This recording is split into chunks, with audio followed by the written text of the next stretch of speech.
এইকেইটা কথা মই প্ৰকাশ কৰিছিলোঁ। এই চাৰিটা কাৰণতে ভাদ মাহটো পবিত্ৰ। আৰু বহুতো কাৰণ আছে। এই কলিযুগত যিসকল মনুষ্যই হৰিৰ গুণানুকীৰ্তন তেখেতসকলে নিজে কৰাৰ লগতে আন মনুষ্যকো যিসকলে হৰিৰ গুণানুকীৰ্তনাৰ্থে তেওঁলোকে সুযোগ প্ৰদান কৰে, কৈছে তেনে মনুষ্য বোলে এই কলিযুগত ভগৱন্তৰ ধন্যবাদৰ পাত্ৰ, তেওঁলোক পূজ্যৱান। আৰু এনে এভাগ কৰ্ম এই কলিযুগত কৰাটো ইমান সহজ কথাও নহয়। কাৰণ এই কলিযুগত মানুহৰ মন চঞ্চল হৈ থাকে। এই চঞ্চল অৱস্থাত এনেধৰণৰ এটা মন স্থিৰ কৰি এভাগ অনুষ্ঠান আয়োজন কৰি তাত ভকতবৃন্দক নিমন্ত্ৰণভাগ জনাই ভকত শুশ্ৰূষা কৰাটো ইমান সহজ কথা নহয়। ভকত শুশ্ৰূষা কৰোঁতেও অনেক ভুলক্ৰুটি হৈ যায়, যিটো ভুলক্ৰুটিৰ মহাপাপে নেকি সেইসকল ব্যক্তিক ক্ৰিয়া কৰিব পাৰে। সেইবাবে এনেভাগ মহান কৰ্ম আজি ভাৰতবৰ্ষ প্ৰভুজনাৰ লগতে সমূহ ভক্তপ্ৰাণ ৰাইজ আৰু তেখেতসকলৰ সংগীবৃন্দই আজি আয়োজন কৰিছে। আমি সবে বৈশ্য প্ৰভুজনাৰ লগতে ৰাইজ আৰু তেখেতৰ সংগীবৃন্দ সমস্তকে আমি ধন্যবাদ জ্ঞাপন কৰিছোঁ। কাৰণ আমাৰ সবক কিছু সময়ৰ বাবে এই মহাভাগৱত শাস্ত্ৰভাগ কীৰ্তন কৰিবলৈ সুযোগ দিয়াৰ বাবে। কৃষ্ণ। আমি যদি চাবলৈ যাওঁ মহাভাগৱতখন কিয় সৃষ্টি হৈছিলে, সকলোৱে এটাই প্ৰকাশ কৰিব বা সকলোৱে জানে যে জগত উদ্ধাৰৰ বাবে বা আমি তৰণৰ পথ বিচাৰিবৰ বাবে মহাভাগৱতখন সৃষ্টি হৈছিলে। চাবা ভাগৱতৰ যিটো অৰ্থ, তাৰ অৰ্থৰ লগত ভাগৱতখন সৃষ্টিৰ সম্পৰ্কে এটা সম্পৰ্ক আছে, এটা সম্বন্ধ আছে। চাব শ্ৰীমদ ভাগৱত, শ্ৰীমদটো কাৰ আগত লাগে? প্ৰথম কথাটো এইটো, শ্ৰীমদটো কাৰ আগত লাগে? এতিয়া আমাৰ প্ৰত্যেকজন ব্যক্তিৰ নামৰ আগত এটা এটা শ্ৰী লাগি আছে, যে শ্ৰী অমুক অমুক। কিন্তু আমি যেতিয়া আমাৰ মৃত্যু হ'ব তেতিয়া এই শ্ৰীটো বাৰু থাকিবনে? নাথাকে, আঁতৰি যাবগৈ। চন্দ্ৰবিন্দু আহি যাব বা স্বৰ্গীয় আহি যাব বা বৈকুণ্ঠীয় অমুক। কিন্তু ভাগৱতখনৰ শ্ৰীটো কেলে দিলে? কাৰণ ভাগৱত মানে হৈছে বান্ময় মূৰ্তি, অৰ্থাৎ ভগৱন্ত। ভগৱন্ত সদায় জীৱন্ত। ভগৱন্তৰ বাৰু কেতিয়াবা মৃত্যু আছে নেকি বাৰু? নাই। ভগৱন্ত সদায় জীৱন্ত কাৰণে এই ভাগৱতখনৰ আগত সদায় শ্ৰীটো লাগি থাকে। আৰু মদ মানে হৈছে এখন সুন্দৰ, ভাগৱত বুলি ইয়াত শাস্ত্ৰত উল্লেখ কৰা হৈছে। এতিয়া ভাগৱতৰ অৰ্থটো এটা শ্লোকৰ দ্বাৰা জানিব পাৰোঁ এনেধৰণে, ভা তিতি সৰ্বলোকেষু গীয়তে শনকাদেৱী বৰ্তন্তে সৰ্ববেদেষু ত্ৰায়বেদ সকলং জগত ইতি কথ্যতে ভাগৱত। এতিয়া প্ৰত্যেকটো লাইনে আপোনাক সবক আমি অকণমান প্ৰকাশ কৰোঁ। ভা তিতি সৰ্বলোকেষু, ভা মানে হৈছে যিখন ভাগৱত নেকি সকলো ঠাইতে বিদ্যমান হৈ আছে। ঠাইত মানে কি? স্বৰ্গ, মৰ্ত, পাতাল, বৈকুণ্ঠ আদি সমস্ততে কি হৈছে? বিদ্যমান হৈ আছে। এইটো ভাৰ অৰ্থ।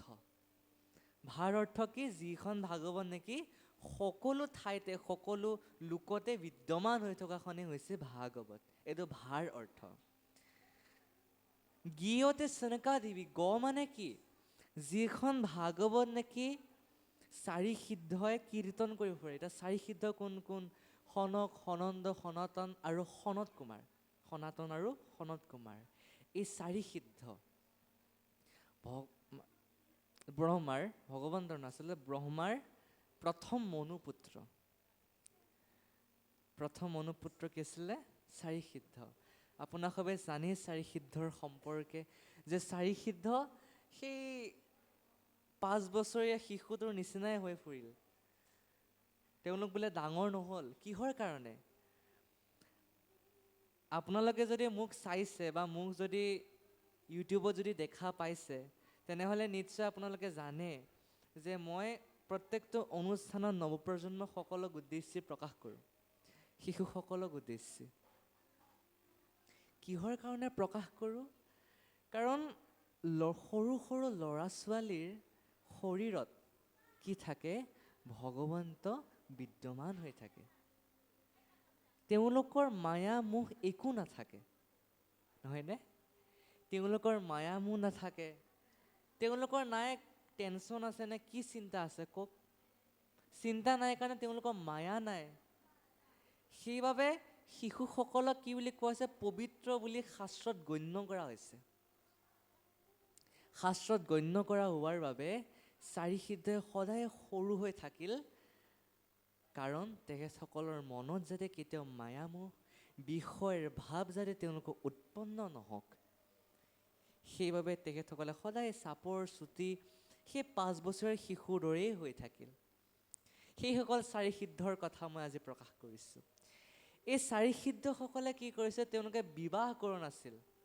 কেৱল ঈশ্বৰ কৃষ্ণৰ নামেই কেৱল তেওঁলোকে লৈ লৈ লৈ লৈ গোটেই ত্ৰিলোক তেওঁলোকে ভ্ৰমণ কৰি ফুৰিছিল। আজিও তেওঁলোকে ত্ৰিলোক ভ্ৰমণ কৰি ফুৰে, কিন্তু আমিহে আজিলৈকে দেখা পোৱা নাই। কাৰণ কিয়? যিজন পবিত্ৰ ভকত, যিজন পৰম ভকত, সেইজনৰ ওচৰলৈ তেখেতসকল তেনেধৰণৰ ভকতে আগমন কৰিব, তেখেতসকল ভকতৰ ওচৰলৈ যাব। কিন্তু আমি এতিয়া চাওক, মায়া মোহত আবদ্ধ, বিষয় সুখত আবদ্ধ, আমাৰ নিচিনা ইমান মলমতী মনুষ্যৰ ওচৰত ক'ত আহিব তেনেধৰণৰ পবিত্ৰ ভকতসকল? নহয়নে বাৰু সমস্ত? আমাৰ নিচিনা ইমান মলমতী মনুষ্যযুক্ত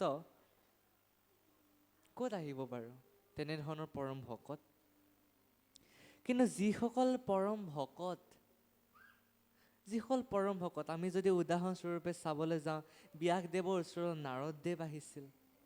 ব্যাস কাৰণ পৰম ভকত আছিলে। ব্যাস আচলতে পৰম ভকতৰ লগতে তেওঁ ভগৱন্তৰ এটা অৱতাৰ আছিলে, কাৰণ তেওঁ এজন পবিত্ৰ। তাৰ পাছতে প্ৰাচীনবহী ৰজাৰ ওচৰলৈ নাৰদ মুনিৰ আগমন ঘটিছিলে। প্ৰিয়ব্ৰতৰ ওচৰলৈ ব্ৰহ্মাকে আদি কৰি তেওঁৰ পিতৃ মনু আহিছিল, স্বয়ম্ভু মনু আদি বহুতো উদাহৰণ আমি শাস্ত্ৰত পাওঁ। এই চাৰি সিদ্ধই যিখন ভাগৱত, যিখিনি গুণানুকীৰ্তন নেকি ত্ৰিলোকত প্ৰচাৰ কৰি ফুৰে, সেইখিনি গোটেইখিনি কথা ক'ত আছে? ভাগৱতত সন্নিৱিষ্ট হৈ আছে। এইখনেই হৈছে ভাগৱত। বৰ্তন্তে সৰ্ব বেদেষু, যিখন ভাগৱত নেকি প্ৰত্যেকখন বেদতে বিদ্যমান হৈ আছে। আমি যদি চাবলৈ যাওঁ, তাৰ উদাহৰণ দিয়া হৈছে নামঘোষাত। মাধৱ পুৰুষে এনেধৰণে লিখিছে নামঘোষাত যে সৰ্ব বেদান্ত সাৰঙে ভাগৱন মিশ্ৰতে তদ্ৰো ৰাম তৃপ্তস্য নন্যত্ৰ স্যাৎ ৰতি। এই বেদত যিমানবিলাক কথা উল্লেখ কৰা হৈছে, তাৰ সাৰ তত্ত্ব কথাখিনি ক'ত আছে? মহাভাগৱত শাস্ত্ৰত আছে। 18 পুৰাণত 14 শাস্ত্ৰত যিমানবিলাক কথা উল্লেখ কৰা হৈছে, তাত সাৰ মৰ্ম, সাৰ তত্ত্ব কথাখিনি এই মহাভাগৱতখনত উল্লেখ কৰা হৈছে। তেনে এখন মহাভাগৱত আজি আপুনি শ্ৰৱণ কৰিবলৈ পাই আমি নিজকে ধন্য মানিব লাগে। তেনে এখন মহাভাগৱত শ্ৰৱণ কৰিব পাৰিছোঁ। আৰু তেনে নকৰি যদি আমি কথা বতৰাত ব্যস্ত হৈ যদি আমি অন্য চিন্তা যদি কৰি থাকোঁ, তেনেহ'লে আজি অনুষ্ঠানত আহি মহাভাগৱত শুনিম বুলি আমি পুণ্য অৰ্জন কৰিবলৈ আহিম বুলি ভাবি আমি যে পুণ্য অৰ্জন কৰিব আহিছোঁ, সেইটো নহ'ব। কি হ'ব? তাৰ বিপৰীতে আপুনি পাপহে অৰ্জন কৰিব, কিন্তু পুণ্য আপোনাৰ অৰ্জন নহয়। যিখিনি পুণ্য আছিলে সেইখিনি ক্ষয়হে হ'ব, আৰু আপোনাৰ সেইখিনি ক্ষয় হৈ পাপৰ উৎপন্ন হৈ আপুনি পাপৰ ফলভাগী হ'ব লাগিব। তাৰপিছত মানে হৈছে ত্ৰয়ত সকলং জগত। এই মহাভাগৱতখন আমি শ্ৰৱণ আৰু কীৰ্তন কৰিলে আমি এই কলিযুগটো তৰি যাব পাৰিম বুলি শাস্ত্ৰত উল্লেখ কৰা হৈছে। ইতি কথ্যতে ভাগৱত, এইটোৱে হৈছে ভাগৱতৰ অৰ্থ। চাব এতিয়া ভাগৱতৰ অৰ্থটোত আমি কি বুজি পালো? যিখন ভাগৱত নেকি ত্ৰিলোকত বিদ্যমান হৈ থাকে, যিখন ভাগৱতৰ দ্বাৰা নেকি আমি মুক্তি পাব পাৰিম। এইখন ভাগৱতখন যে ইমান ডাঙৰ যে কেলে? কাৰণ ইয়াত গোটেইখিনি কাহিনী সোমাই থকাৰ বাবে ডাঙৰ হৈছে, নহয়নে? কিমানখিনি মহা ঋষিসকলৰ কথা ইয়াত উল্লেখ কৰা হৈছে। কিয় উল্লেখ কৰিবলগীয়া হ'ল? এই মহা ঋষিসকলৰ কথাটো উল্লেখ নকৰাতে নহয়, ডাইৰেক্ট কৃষ্ণৰ কথা উল্লেখ কৰিব পাৰে। এই মহান ঋষিসকলৰ কথা উল্লেখ কৰি ভাগৱতখন বাৰু এনে কেলে ডাঙৰ কৰি আছে? গুৰু সমস্ত, আই সমস্ত, ইয়াৰো এটা তত্ত্ব আছে। ইমান এখন মহাভাগৱতখন হোৱাৰনো কিনো দৰকাৰ আছে? কৃষ্ণৰ কথা একাদ্ৰিক্ৰমে অকণমান প্ৰকাশ কৰক, 100 পৃষ্ঠামান হ'লে কামেই শেষ। 1300 পৃষ্ঠাযুক্ত এখন মহাভাগৱত কিয় হৈছে? আমিবিলাক হৈছোঁ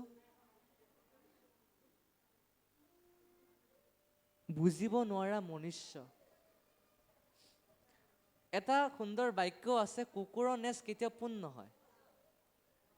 তেনেধৰণৰ আমি মনুষ্য।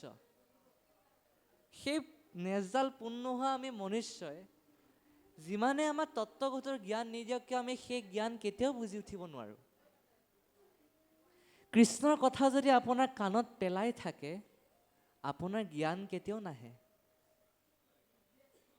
মহাপুৰুষে এটা চেষ্টা কৰিছে, যদি এই নেজ পোন নোহোৱা কুকুৰক যদি অকণমান জ্ঞান দিয়া যায়, যদি অকণমান জ্ঞান লয়, নিশ্চয় পৰম গতিৰ পথটো বিচাৰি পাব। নহয়নে প্ৰভু সমস্ত? আমি জীৱ জন্তু এটাক যদি কিবা এটা কওঁ, তাক যদি শিকাই থাকোঁ, এদিন হ'লেও এদিন সি কি কৰিব? সেইটো বুজি উঠিব আৰু তাক ব্যৱহাৰ কৰিব। ঠিক তেনেধৰণে আমিও যদি এই ভাগৱতখনকে যদি বাৰে বাৰে শুনি থাকোঁ, আমি বুজি উঠিম যে ভগৱন্তৰ মহিমা, ঈশ্বৰ তত্ত্ব আৰু নাম ল'লে কিমানখিনি আমি ফলৰ ভাগী হ'ব পাৰিম, তাৰ সম্পৰ্কে হ'লেও আমি কিঞ্চিত জ্ঞান প্ৰাপ্তি হ'ব পাৰিম। মহান ঋষিসকলৰ উদাহৰণ দিয়া গৈছে যে আমাৰ জীৱনটো কেনেধৰণৰ এতিয়া। তাৰ লগত এই মহান মহান ঋষিসকলৰ কি হৈছে? জীৱন্তবিলাক, জীৱনৰ শৈলীবিলাক মিলিত হৈছে। সেইবাবে শাস্ত্ৰত এই ঋষিসকলৰ কথাবিলাক আমাক জনাইছে যে এনেধৰণে তেখেতসকলে এনেধৰণে ঈশ্বৰ তত্ত্ব তেওঁলোকে জ্ঞান কৰি ঈশ্বৰৰ কথা শুনি তেওঁলোকে মুক্তি পালে। আৰু আমিও যদি তেনেধৰণে যদি কৰোঁ, আমিওতো মুক্তি পাম। এনেধৰণৰ উদাহৰণ দিবলৈকে গুৰুজনে ইমান সুন্দৰভাৱে তেওঁলোকে কাহিনী সন্নিৱিষ্ট কৰি ইমান এখন মহাভাগৱত তেওঁ ৰচনা কৰিলে। ইটো কৰ্ম আনে কৰন্তা নাহিকে, বিনে প্ৰভু কৃপাময়। আবে আমি আত কোনো কৰ্ম কৰোঁ, সৃষ্টি বা কিমতে হয়। এই জগতখন ভগৱন্ত ঈশ্বৰ কৃষ্ণৰ সৃষ্টি কৰিছে। আমাৰ মনুষ্যক কি কৰ্ম কৰিবলৈ পৃথিৱীত পঠালে তাৰ কোনো ঠিকনা নাই। তাৰ সেই কথাটো পাহৰিলোৱে, কিন্তু আমি ভগৱন্তে যিবিলাক কৰ্ম নেকি কৰিবলৈ দিয়া নাই, সেইবিলাক কৰ্মত আমি মচগুল হৈ আছোঁ কৰি। যিবিলাক কৰ্ম কৰিবলৈ ভগৱন্তই আমাক পঠালে, সেইবিলাক কৰ্ম আমি নকৰিলোঁ জীৱন্ত অৱস্থাত। যিবিলাক কৰ্ম নেকি আমাক কৰিবলৈ নিদিলে, সেইবিলাক কৰ্ম কৰি আমি জীৱনটো এনেই আয়ুসবিলাক ক্ষয় কৰি আছোঁ। চাওক গুৰু সমস্ত, সেইটোৱে শাস্ত্ৰত উল্লেখ কৰিছে। ইমান এখন পৃথিৱী ভগৱন্তে আমাক দিলে, ইমান এটা সুন্দৰ শৰীৰ প্ৰদান কৰিলে, হাত দিলে, ভৰি দিলে, আদি যিমানবিলাক বস্তু আমাক লাগে সমস্ত দিলে। যিমানবিলাক বস্তু লাগে সমস্ত কি কৰিলে? ভগৱন্তে আমাক দিলে। এই দিয়াৰ পাছতো যদি এইখিনি যদি সৎ ব্যৱহাৰ কৰিব নাজানো, হাত মুখ শৰীৰটো পোৱাবৰ কিবা অৰ্থ আছে নেকি? নাই। তাতকৈ যে আমি এই হাত ভৰি নথকা এই জন্তুৰ নিচিনা হৈ থকাই ভাল বোলে। শাস্ত্ৰত কোৱা হৈছে, তো আমি কোৱা কথা নহয়। সেইবাবে সেয়াই সমস্ত মনত ৰাখিব। জীৱন্ত অৱস্থাত যিহেতু জীৱন লৈছে, যিহেতু জন্ম লৈছে মনুষ্য ৰূপে, সদায় সৎ কৰ্ম কৰি ঈশ্বৰ ভক্তি কৰিবলৈ শিকক। জীৱনটো কিমান দিনীয়া আমি নিজেই নাজানো। যিকেইদিন থাকো যাতে ঈশ্বৰ ভক্তি কৰি জীৱনটো শেষ কৰিব পাৰোঁ, তাৰ ব্যৱস্থা কৰক। তাৰ ব্যৱস্থা আপুনি কেনেদৰে কৰিব? হৰি ভক্তি কৰিবলৈ ভকত হ'ব লাগিব। সকলোৱে কিন্তু ভকত হ'ব নোৱাৰে। আজি ধুতিখন পিন্ধিলোঁ, গামোচাখন ল'লোঁ, চেলেংখন ল'লোঁ, সেইজনে ভকত হ'ব নোৱাৰে। ভকত হোৱাৰ গুণ লাগিব। ভকত হ'বলৈ মানুহৰ এটা শুদ্ধ মন লাগিব। ভাৰতবৰ্ষই হৈছে আমাৰ ইমান এখন ভাল দেশ, যিখন দেশত মাছ মাংস পিঁয়াজ নহৰু খালে পাপ লাগে, কিন্তু চোৰ ডকাইত এইবিলাক কৰিলে পাপ নালাগে, নহয়নে বাৰু?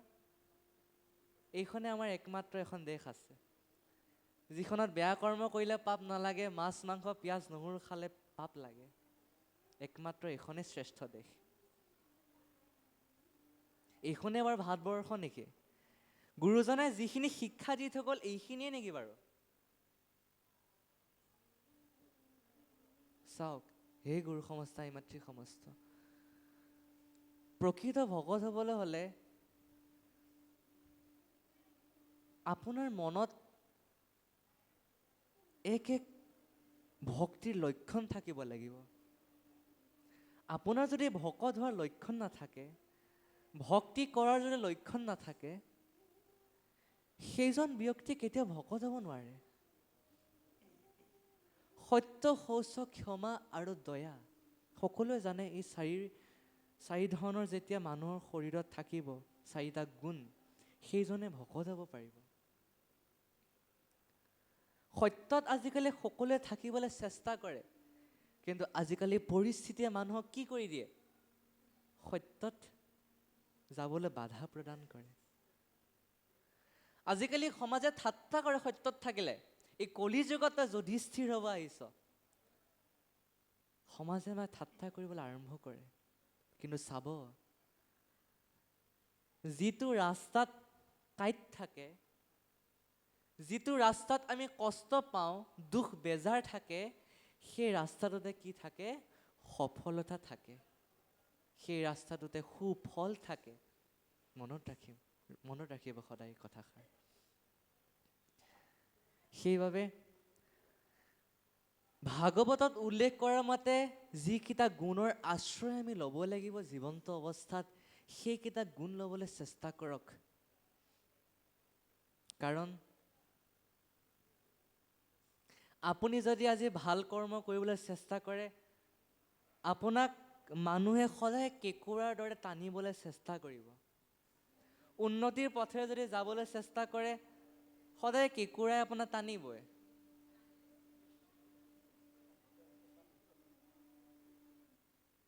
টানি থাকিব দিয়ক। কাৰণ এই কলি যুগত মানুহ তেনেকুৱাই। আপুনি এই কেঁকুৰাৰ নিচিনা মানুহে টনাৰ পাছত আপুনি টানি পেলাই আপুনি তেখেতসকলৰ শাৰীত পৰি যাবনে বাৰু? আপোনালোকেও কি, আপুনি উন্নতিৰ পথে যোৱাৰ পাছত মানুহে আপোনাক ঠাট্টা কৰাৰ পাছত আপুনি গোটেইখিনি কাম মানে বাদ দি পেলাই কাম নাইকিয়া মানুহ হৈ থাকিব নেকি বাৰু? এতিয়া সমাজখন তেনেকুৱাহে হৈ পৰিছে। সেইবাবে হে গুৰু সমস্ত মাতৃ সমস্ত, মানুহে যিমানে আপোনাক ঠাট্টা নকৰক কিয়, মানুহে যিমানে আপোনাক সবাক ইনচাল্ট নকৰক কিয়, এইবিলাক কথা বাদ দিয়ক। কেৱল মনৰ কথা শুনক, বিবেকৰ কথা শুনক।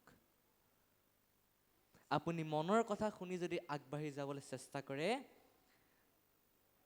আপোনাৰ এই ঠাট্টা কৰা মানুহখিনিয়ে এদিন আপোনাৰ প্ৰশংসা কৰিব। শংকৰদেৱক আগতে কি কৰিছিলে? মানুহে খেদিছিলে, ঠাট্টা কৰিছিলে। আজি সেইসকল মানুহে আজি তেখেতসকলক কি কৰিছে? প্ৰশংসা কৰিছে। আপুনি ভাল কাম কৰি যাওক, ভাল কাম কৰি যাওক। যিসকল ব্যক্তিয়ে আপোনাক অসন্মান কৰিবলৈ চেষ্টা কৰিছে, সেইসকল ব্যক্তিয়ে আজি আপোনাক প্ৰশংসা কৰিব। এইবিলাক আচলতে আমাৰ জীৱনৰ সংঘটিত হোৱা এক কথা, যিবিলাক নেকি আমি সকলোৱে জানো। এটা আমি ক'বলগীয়া কোনো কথা নহয়, আমি সকলোৱে জানো এইবিলাক কথা। কিন্তু প্ৰাসংগিকতাত আহি পৰিল যে ভকত হোৱাৰ সহজ কথা নহয়, কাৰণ সেইটো প্ৰাসংগিকতাত আচলতে কথাষাৰ আহি পৰিলে। কাৰণ আমি ভকত কেনেদৰে হ'ব পাৰিম? ভকতৰ আচল তাত্ত্বিকতা কি? আমাৰ আগৰ ব্যাখ্যাকাৰ প্ৰভুজনে বৰ সুন্দৰভাৱে ব্যাখ্যা কৰি গৈছে। তেখেতক আমি সেৱা ধৰিছোঁ জয় জয়তে, আসনত বহি থকা, আৰু যিমানবিলাক পাঠক ব্যাখ্যাকাৰ আছে আমি সুযোগতেই আমি সেৱা ধৰিছোঁ। তেখেতে কৈ গৈছে মহাভাগৱতৰ কথা। প্ৰত্যেকজন ব্যক্তি এজন এজন মহাভাগৱত হ'বলৈ পাৰিব লাগিব। আমি নোৱাৰোঁ এতিয়া মহাভাগৱত হ'বলৈ। এইটো শিক্ষা কেতিয়াৰ পৰা লাগে? একেবাৰে সৰু অৱস্থাৰ পৰা। মাক দেউতাককে আদি কৰি সমস্ত কি হ'ব লাগিব? মহাভাগৱত হ'ব পাৰিব লাগিব, তেতিয়াহে সন্তানে মহাভাগৱত হ'ব পাৰিব। আপুনি যদি বেয়া কৰ্ম কৰি সন্তানটিক ভাল কৰ্ম কৰিব দি থাকে, সি কেতিয়াও ভাল কৰ্ম নকৰে। কিন্তু আপুনি যদি কিবা বেলেগ কৰ্ম কৰি যদি সেই পথেৰে ল'ৰাটোক নিব বিচৰা নাই, সেই পথেৰে নিব নিবিচাৰি যদি বেলেগ পথেৰে লৈ দিব বিচাৰি থাকে, সন্তানটিক কেতিয়াও নাযায়। কাৰণ মাক বাপেকৰ যি চৰিত্ৰ, তাকহে কিন্তু সন্তানে কি কৰে? নিৰীক্ষণ কৰে। তাক নিৰীক্ষণ কৰিহে আগবাঢ়ি যায়। মাক বাপেকে যদি বেয়া কৰ্ম কৰে, সন্তানটিক আপুনি ভাল পথেৰে লৈ যাব বিচাৰিলেও ভাল পথেৰে কেতিয়াও নাযায়। কাৰণ আপোনাক কি কৰিব? নিৰীক্ষণ কৰিব। আপুনি ভাল হওক, সন্তানটিৰ আগত আপুনি ভাল হৈ দেখুৱাওক, সন্তানটি এনেই ভাল হ'ব। বুজিছে গুৰু সমস্ত? বহু কথা আছে। ভকত হোৱাৰ আচলতে ইমান সহজ কথা নহয়। পদৰ মাজে মাজে ভকতৰ কি তাত্ত্বিকতা, ভকত কেনেদৰে হ'ব পাৰি, তাৰ কথা আমি বৰ্ণন কৰিবলৈ চেষ্টা কৰিম গুৰু সমস্ত। এতিয়া আমি পুনৰ পাঠৰ মাজলৈ আগবাঢ়িছোঁ। আজি যে আপুনি ইমান শান্তিৰে পৃথিৱীখনত যে আছে,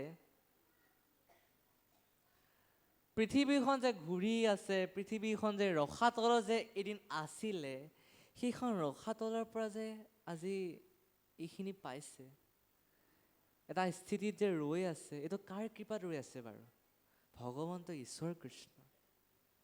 ভগৱন্তই ৰসাতলৰ পৰা এই স্থানত কেনেদৰে পৃথিৱীখন দিলে, কাৰ লগত যুদ্ধ কৰি দিলে, কি অৱতাৰ ধাৰণ কৰি পৃথিৱীখন ৰক্ষা কৰিলে, তাৰ সম্পৰ্কে এই অধ্যায়ত আমাক উল্লেখ কৰিব যে পৃথিৱী কেনেদৰে ৰক্ষা কৰা হৈছিল, ৰসাতলৰ পৰা কেনেদৰে অনা হৈছিল, সৃষ্টি কৰ্ম কেনেদৰে সম্পাদন কৰা হৈছিল, সেই সম্পৰ্কে এই অধ্যায়ত প্ৰকাশ কৰা হ'ব। মৈত্ৰেয় মুনিয়ে সেইখিনি সম্পৰ্কে সুন্দৰভাৱে প্ৰকাশ কৰিছে বিদুৰৰ আগত, যে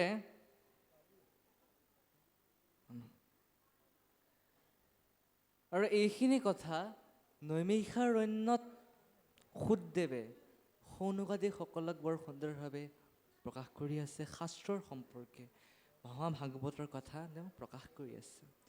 কি কোৱা হৈছে? যেতিয়া পৃথিৱীখনক দেখিছে যে ৰসাতলত আছে, জলৰ ওপৰত এতিয়া আছে, এতিয়া কি কৰা যায়? এতিয়া যদি জীৱ সৃষ্টি কৰা যায়, যিহেতু ভগৱন্তই ব্ৰহ্মাক সৃষ্টি কৰিছিলে, ব্ৰহ্মাক সৃষ্টি কৰি তেওঁ কৈছিল যে তুমি সৃষ্টি কৰ্ম তুমি সম্পাদন কৰা। এতিয়া তেওঁ সৃষ্টি কৰ্ম কৰিবলৈ এক পৃষ্ঠ লাগিব। এতিয়া পৃষ্ঠ পাবলৈ ভগৱন্তে পৃথিৱীখন তেওঁক দিলে। পৃথিৱীখন যে জলৰ ওপৰত আছে, জলে যদি উপঙি থাকে তেনেহ'লে জীৱ ক'ত থাকিব? সেইবাবে তেওঁ কি কৰিলে, সেই পৃথিৱী পৃষ্ঠখন জলৰ পৰা আঁতৰাই আনে, ৰসাতলৰ পৰা আনি কি কৰিব দিছে, সেই সমস্ত পৃথিৱীখন তেওঁ কি কৰে, জল আঁতৰাই তেওঁ মাটি দিয়ক বুলি প্ৰকাশ কৰিছে।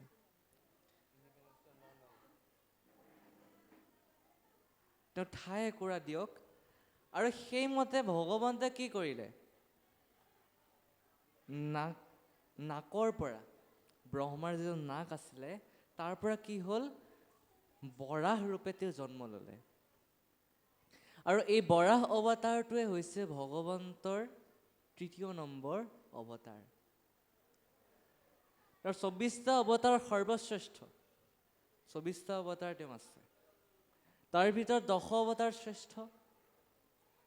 ১০ অৱতাৰ কেনেদৰে শ্ৰেষ্ঠ বুলি কোৱা হৈছে?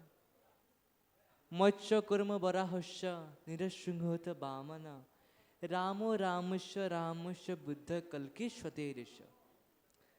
প্ৰথমতে ভগৱন্তই মৎস্য অৱতাৰ, কুৰ্ম অৱতাৰ, বৰাহ অৱতাৰ, নৰসিংহ অৱতাৰ, বামন অৱতাৰ, পৰশুৰাম অৱতাৰ, শ্ৰীৰাম অৱতাৰ, বুদ্ধ অৱতাৰ আৰু কল্কি অৱতাৰ।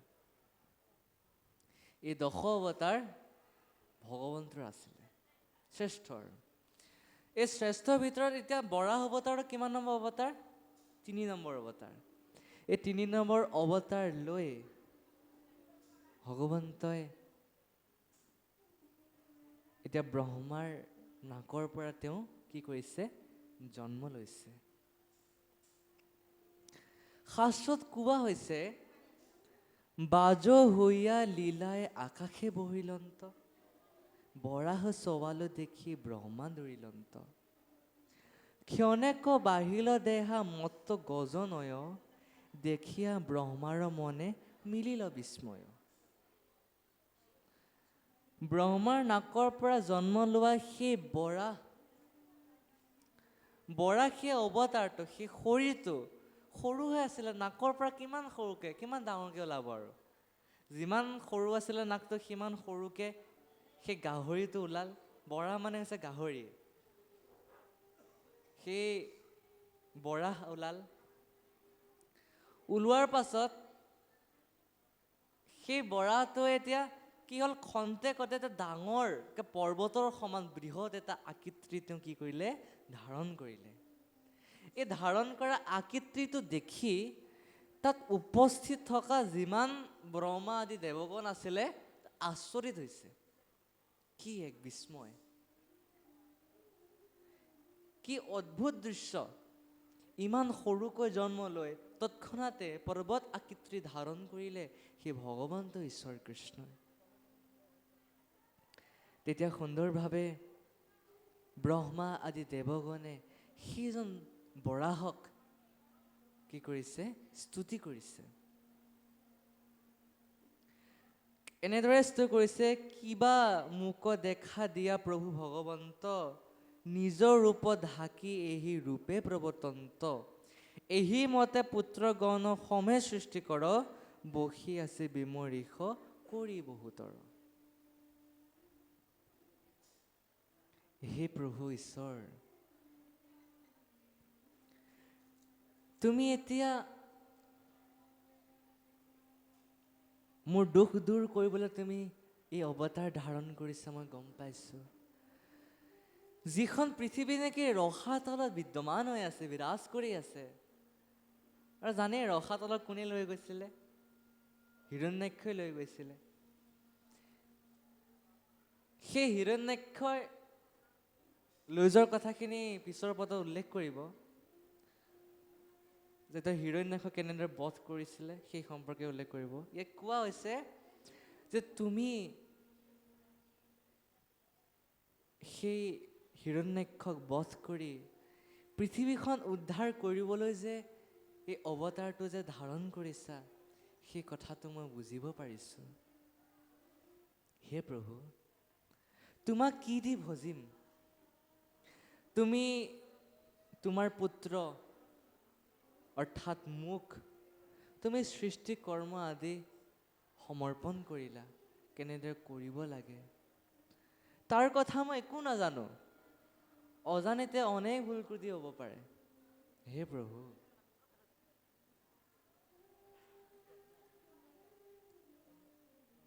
তুমি কৃপা কৰি মোক এই পৰিস্থিতিৰ পৰা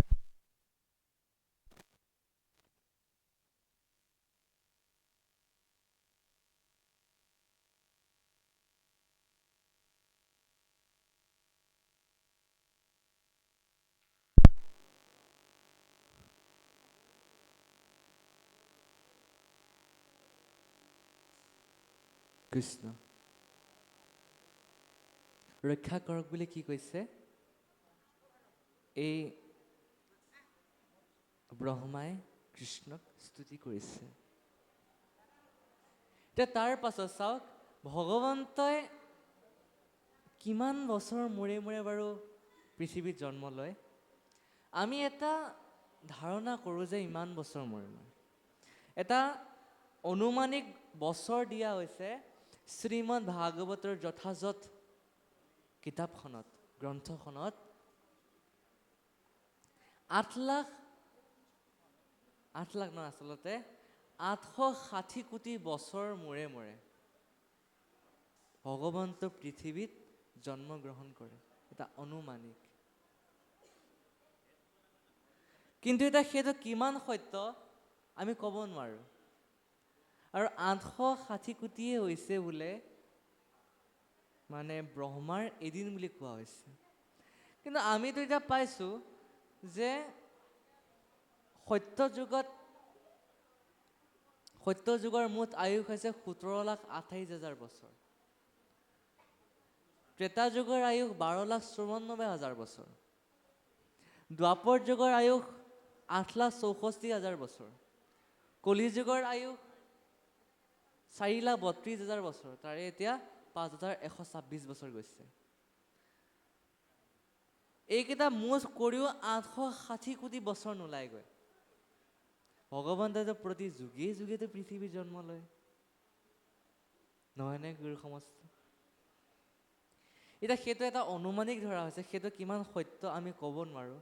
আৰু এতিয়া বছৰকেইটা যে ক'লোঁ যে 17,28,000 বছৰ, এইটো এটা অনুমানিকে। কাৰণ আমি বাৰু সেই সত্য যুগৰ পৰা বাৰু এতিয়ালৈকে জীয়াই আছোঁ নেকি বছৰ হিচাপ কৰি থাকিবলৈ, যে ইমান বছৰ গৈছে বুলি?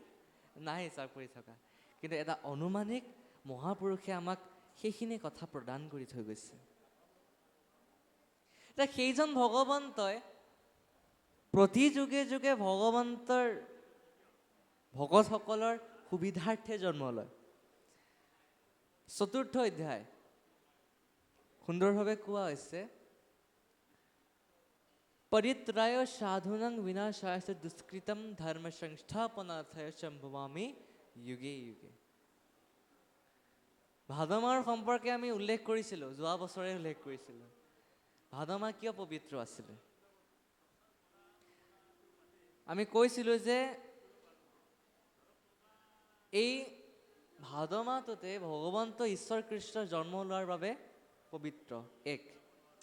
2 নম্বৰ হৈছে এই ভাদ মাহটোতে হৰিদেৱৰ জন্ম হৈছিল পঞ্চমী শুক্লা তিথিত। তৃতীয়টো হৈছে এই ভাদ মাহতে শংকৰদেৱ আৰু মাধৱদেৱ গুৰুজনাৰ তিৰুভাৱ তিথি, অৰ্থাৎ তেওঁলোকে বৈকুণ্ঠ প্ৰয়াণ কৰিছিল। 4 নম্বৰটো হৈছে এই ভাদ মাহটোতে পৰীক্ষিত ৰজাই 7 দিন 7 ৰাতি মহাভাগৱত কৰি মুক্তি পাইছিল। যোৱা বছৰ মহাভাগৱতখন 7 দিনীয়া কৰিছিলে, এইবাৰ কৰা নাই নেকি 7 দিনীয়া? এইবাৰ 3 দিনীয়া হৈছে। এইবাৰ 3 দিনীয়া কৰা হৈছে। 7 দিনীয়া কিন্তু ধেমালি কথা নহয়। 7 দিনীয়া ধেমালি কথা নহয়। প্ৰভু সমস্ত মাতৃ সমস্ত, আপুনি যিমান দিন ভাগৱত কৰে সেইটো গুৰুত্বপূৰ্ণ নহয়। যিমান দিনে নকৰক, আপুনি অকণমান সময় যদি একান্ত মনে যদি ভাগৱত শুনে, পৰীক্ষিত ৰজাই 7 দিন 7 ৰাতি ভাগৱত শুনি যিমান পুণ্যৰ ফলভাগী হৈছিল, সিমান ফলভাগী আপুনি হ'ব পাৰিব।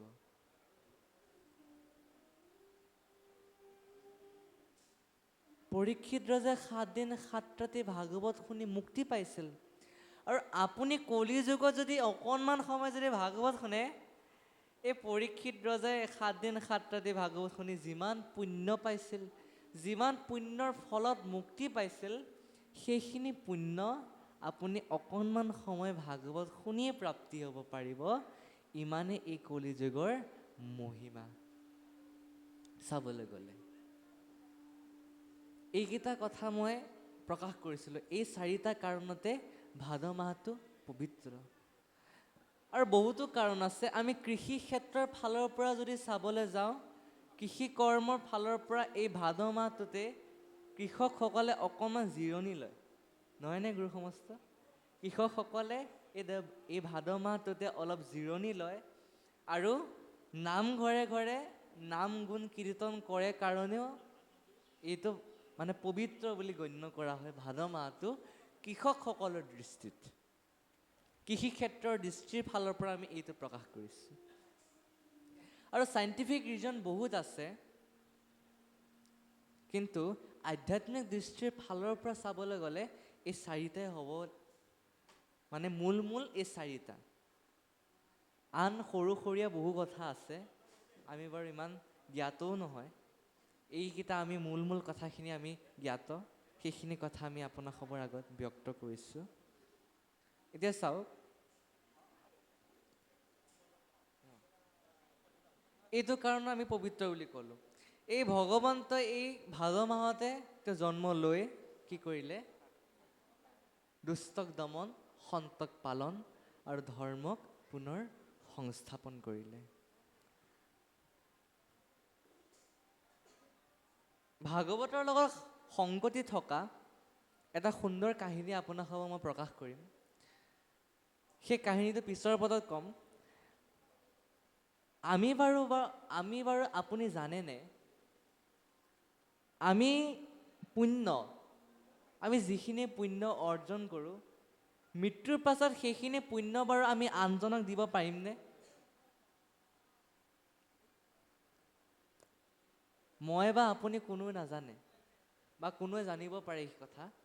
মৃত্যুৰ পাছত বাৰু আমাৰ যিখিনি পুণ্য আছে তাৰ আধা অংশ মোৰ পৰিয়ালৰে হওক বা বেলেগ এজন দিব পাৰি নেকি?